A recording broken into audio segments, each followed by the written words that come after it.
Hello there, welcome back to Pathfinder Basic Training. We're looking at the basic actions that are available to all creatures in Pathfinder. These are the things that you can do on your turn with one of your three actions. They're basic, they don't require any necessary skills or feats or whatever. You could just do them. So let's take a look at what we're doing here on day 6. We're talking about the leap action. Single action, it's a move, so that would trigger something like a reactive strike. It says this: you take a short horizontal or vertical jump. Jumping a greater distance requires using the athletics skill for a high jump or long jump. So short version of that is leap is pretty much a standing jump, whereas the high jump, long jump are going to be running jumps that require athletics as part of that roll. But with just the leap action, these are automatic. You don't need to roll anything. You just do it. So if you want to leap horizontally, you can go up to 10 feet jumping away as long as your base walking speed is at least 15 feet. You can jump or leap, that is, up to 15 feet if your land speed, your walking speed is 30 feet. And then it says you land in the space where your leap ends, meaning you can typically clear a 5-foot gap or a 10-foot gap if your speed is 30 feet. So that's just something to understand, because you are occupying a square, and then you're going to leap 5 feet over the gap, and then you have to land 5 feet beyond that in another square that has solid footing. So with the 10-foot jump, you're not able to clear a 10-foot gap. You can only clear a 5-foot gap because you need the other 5 feet to plant your miniature. So that's one thing to clarify. And then the same thing if you have that 30-foot speed, you're able to get a 15-foot distance, but you still need that 5 feet at the end to land in. So you're able to only clear a 10-foot wide gap, not a 15-foot wide gap. So this is based upon, miniature grid stuff. So remember that if you're playing Theater of the Mind. Maybe it's not super important if that's the case, but on a grid, on a table, on a board, you actually are only able to clear gaps 5 feet less than the total distance because your mini occupies a space. Then you can also do a standing vertical leap up to 3 feet high and 5 feet away onto an elevated surface. I'm a little bit sus on that one. Not me sus, but I'm a little bit suspicious, because I'm just thinking, well, kind of both these, but 3 feet doesn't seem like that much, but I think that's kind of high. I mean, if you're trying to jump 3 feet up in the air and up to 5 feet away without a running start, like you're just standing there. And if you don't believe me, go ahead and try this at home. Well, maybe put out some pillows or mats before you do it. How many of you guys could leap 3 feet up in the air, up to 5 feet away from you, and land clean? I'm not talking you grip onto the side of a ledge and pull yourself up. The way I'm reading this, you just flat out jump and land with your feet. So that's a little bit interesting. I'm sure if you're athletic enough, you could do it. And maybe that's sort of the argument. Well, adventurers are athletic. Well, are they? That's why we have a athletic skill. That's why we have a strength score. The other thing about these that I'm a little bit surprised is not included is bulk. How much stuff you're carrying. Because if I'm wearing plate mail armor and you're wearing, leather armor, and we have the same strength, I'm pretty sure you're going to be able to outjump me, right? That just kind of makes sense. So I'm a little bit curious why this isn't affected any or has any sort of limitation by bulk. And maybe in the bulk rules it does. I mean, maybe there's a separate rule set about movement and how bulk affects it. But I'm just in my head, I'm starting to think this, that if I was trying to GM this, and I had 2 players and somebody's wearing big old heavy armor, I'd be, I don't know. I don't know if you can make that jump. I might have them have to make some sort of athletics check there. So just throwing that out there, that's my own opinion on it, and maybe there are some rules about it in the bulk section, like you're at the grocery store. If you know already, throw it down in the comments. And while you're making comments, don't forget to like and subscribe to the video, to the channel, all that cool stuff. All right, what else is there about Leap that we ought to know or try to understand? Well, let's take a little bit of a deeper dive. I am kind of cheating and going ahead and looking at specific skills-based actions, and that's because The basic leap does not include running starts. So if you have a running start, you can actually get longer leaps, what are called in the game jumps. So you can take a high jump, double action or activity, and then the long jump is another double action activity.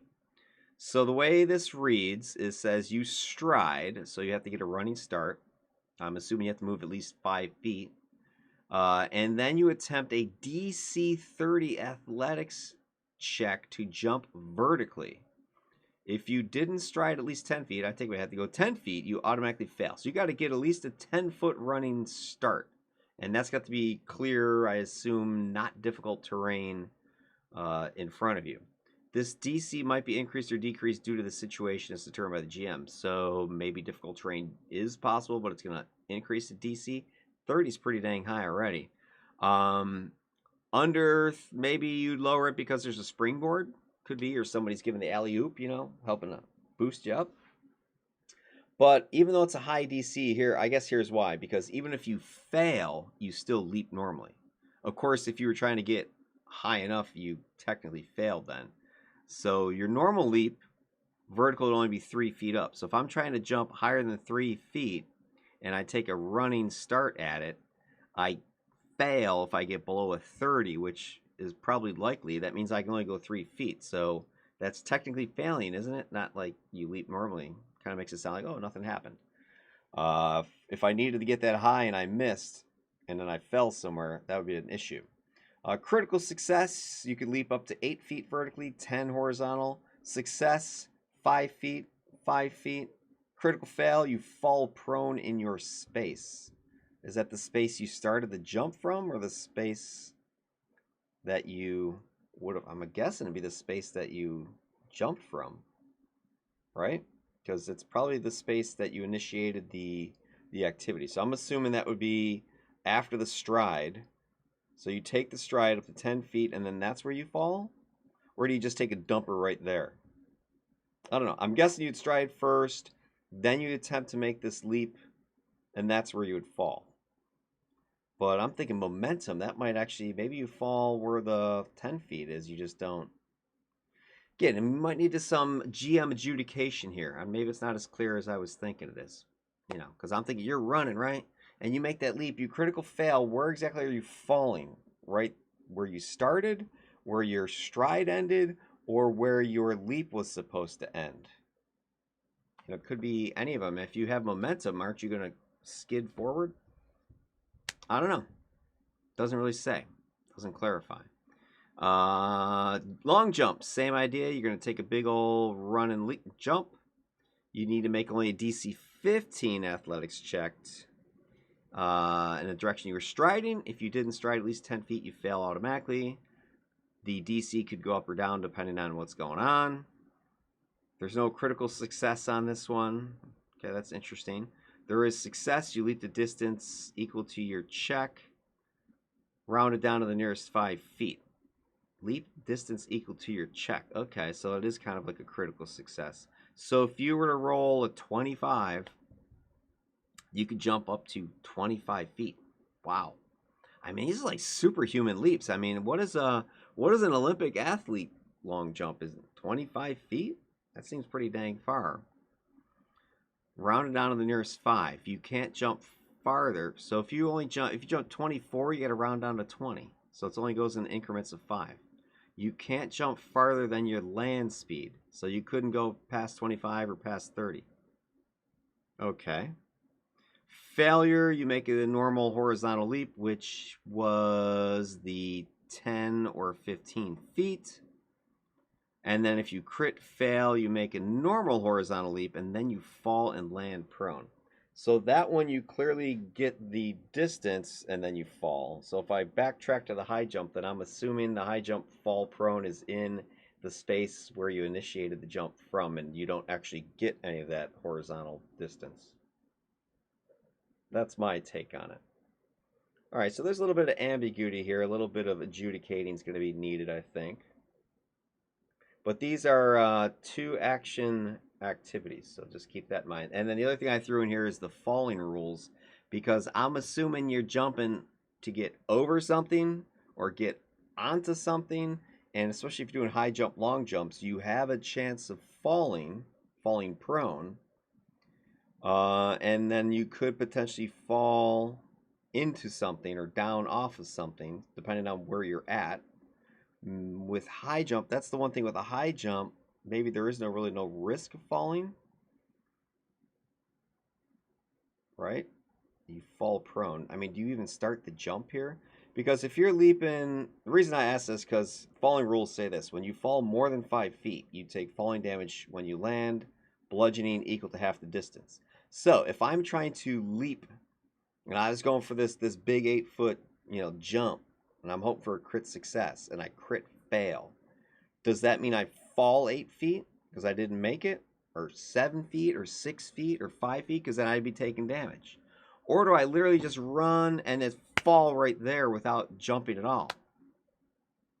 Again, it's kind of ambiguous here because it seems physics is against you if you just fall like you hit a wall. I mean, where's your momentum? Where's the forward momentum? Where's how high did you actually make it? So I think you might take a couple points of damage, possibly. I'd have to have a circumstance to evaluate it, but it's just falling flat prone like with nothing just seems stupid. I don't know. Then the long jump for sure, it sounds like here you could miss. Let's say you're trying to leap over something, and that something is 20 feet, and so you're trying to get 25 feet or whatever. It says that you would have made just your normal horizontal leap, so that would have been only 10 feet, 15 feet, so you land where the chasm is and down you go, falling damage, splat. That could be really bad. And this is something else that now I was just thinking about this, because it says here you round down to the nearest 5 feet, right? So let's say the chasm is 20 feet across that you need to clear. And from the original leap rules, it says that you land in the space where your leap ends, meaning you have only that 5 foot less clearance, right? So if you have a 10-foot horizontal leap or horizontal jump, right, that means you can only clear a 5-foot gap because you need the other 5 feet to land in. Well, how does that jive with the long jump? If I'm trying to clear 20 feet and I, let's say, get a 24, but I still need that 5 feet, does that mean I'm on the edge and I have to round down and I only made a 20-foot leap and oops, that's not far enough, and splat, down you go? That seems kind of cheeseball.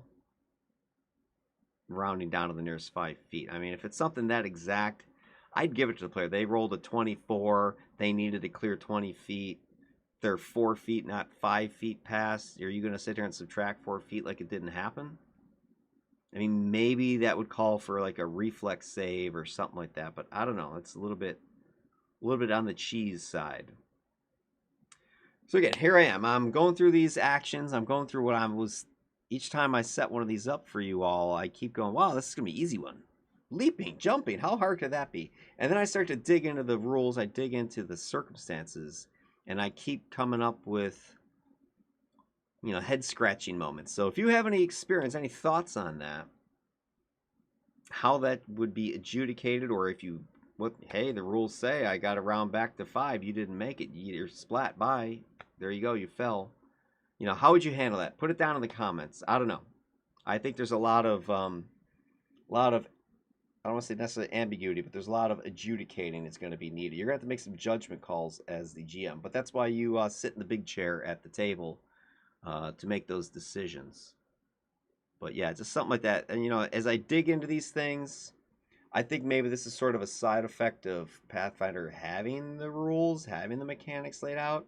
The more mechanics you have, the more rules you have, the more they're going to be just flaws or situational, discrepancy. Whereas, again, maybe kudos to the D&D side of the game. Hey, hand wave, DM. Oh, yeah, you made it, right? You don't need to get too caught up in the mechanics that, hey, this rule says this. I think you need to be willing to be a little bit more hand wavy with some of the stuff. And at the end of the day, you're just trying to have fun, right? Not like, let the dang rules say this. You fell. You're dead. All right. Anyway, That's the end of the video. Like, subscribe, notify yourself. Comment below if you have any thoughts on how jumping works, how leaps work. If you want to see more different stuff, I'm going to be moving on to the next basic action after this one. And keep on trucking with these. All right, thanks for watching. I will catch you in the next video. See ya.